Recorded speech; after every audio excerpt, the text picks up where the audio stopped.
যাই হোক, আমরা যে উদ্দেশ্য করে এসেছি এটা সবারই অবগত কি কারণে এসেছি। আসলে আমরা বিগত প্রায় 16-17 বছর থেকে যে যে হাবিবুল্লাহ ভাই ভোটের কথা বললেন, আসলে ভোট এটা না, আমরা 5 বছর পর পর আঙ্গুলের মধ্যে কালি লাগাবো। ভোট এটা না, আমি 5 বছর পর হাতে খালি কালি লাগাই আসলাম, মাঠ থেকে আসে ভোট দিয়ে একটু চাটা পান খাই হাসি খুলিতে আমি চলে গেলাম।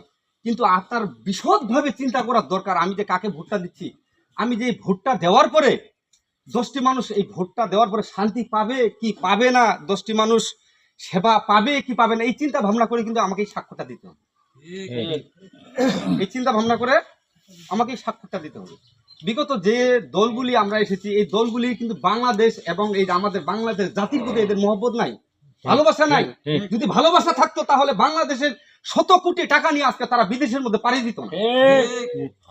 আমাদের বাংলাদেশের মধ্যে ভালোবাসা আছে বিধায় বাংলাদেশের মধ্যে ইসলামী ব্যাংক আমরা প্রতিষ্ঠিত করেছি।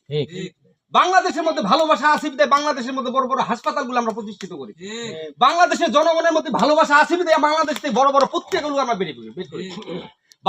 বাংলাদেশের জনগণের প্রতি ভালোবাসা আছে বিধায় আমরা বাংলাদেশকে এখন আমরা কামড়ে হাজার হাজার নির্যাতিত নিপীড়িত হওয়ার পরেও আমরা বাংলাদেশকে কামড়ে ধরেছি। আমরা অন্যান্য জাতির মতো অন্যান্য এই রাষ্ট্রের যে পরিচালনা তারা করেছে, অন্যান্য ক্ষমতার ব্যক্তির মতো আমরা দেশ থেকে পালিয়ে দিই। আমরা দেশের মধ্যে আমরা শহীদ হয়েছি। ততএব যার কাছে ভালোবাসা, দেশের ভালোবাসা থাকবে, আল্লাহ রাসূলের সুন্নাহ পরিবেশ থাকবে, ওই ব্যক্তিগুলোকে আপনারা ভোট দিবেন। কেন এই ভোটটা আপনার কিয়ামতের মাঠে সাক্ষী হবে, আপনি ন্যায় ব্যক্তিকে দিলেন না অন্যায় ব্যক্তিকে দিলেন। আপনি যদি অন্যায় ব্যক্তির দ্বারায় আপনি এই ভোটটা দিলেন, দেওয়ার পর অন্যায় ব্যক্তি সে অন্যায় করতেছে, আপনার আমলনামায় আপনার ওই খারাপ কাজগুলি গুণাগুলি আপনার আমলনামায় আসবে। আর আপনি যদি একটি ভালো কাজ সমাজের মধ্যে করেন, তাহলে ওই ভালো কাজটার প্রতিফল আপনার আমলনামায় আসবে। তাহলে আপনার খামসিন আল হাসানা মিম্মা তাউদুন, আমরা কিয়ামতের তুলনায় আমরা হায়াত পেয়েছি ওয়ানলি 1.5 সেকেন্ড 2 সেকেন্ড।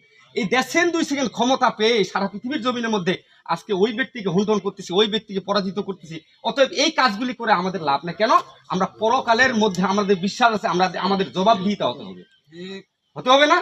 জবাবদিহিতা হতে হবে। ততএব এই চিন্তা ভাবনা করে আমাদের সুফিউল্লাহ ভাই সুফি আমাদের খুব পরিচিত মানুষ এবং সাধারণ একটা মানুষের সাথে যে আমরা চলাফেরা করি, একটা কামলা সাধারণ অসাধারণ মানুষগুলোর সাথে যেভাবে চলাফেরা করি, তেমনই ভাই সুফি ভাইয়ের সাথে আপনারা এইভাবেই চলাফেরা করেন নাকি? এইভাবেই আমরা সুফি ভাইয়ের সাথে চলাফেরা করি। আপনি সুফি ভাইয়ের ঘরে যায় অগাচরে আপনি বসতে পারবেন, তার সাথে কথা বলতে পারবেন, কিন্তু অন্যান্য নেতার ক্ষেত্রে আপনি এই কাজটা আপনি করতে পারবেন না। তত যেই নেতা আপনার পাশে থাকবে সেই নেতাকে আপনি সমর্থন করেন। আল্লাহ তাআলা আমাদেরকে যে জ্ঞান দিয়েছেন, জ্ঞান গরিমা দিয়েছেন, এটার উপরে নির্ভরশীল করে ভোটটা দিয়ে যেন আমরা